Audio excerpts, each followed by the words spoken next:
Одним из видов терапии легочных заболеваний часто является ингаляция. Ингаляция как делается? Ну, а, одеваются либо маски, либо через трубку человек дышит. Нельзя его принимать лежа, либо стоя. Лучше сидя и дышать равномерно.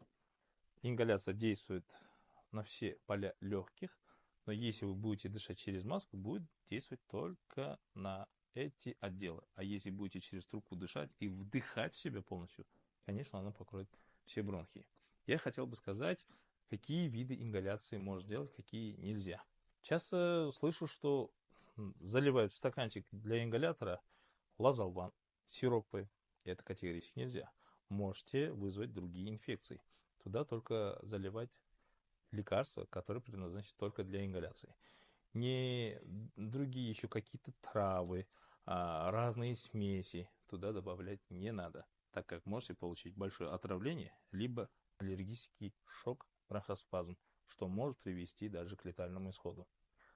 Прежде чем использовать ингалятор, прочитайте инструкцию и посоветуйтесь с врачом.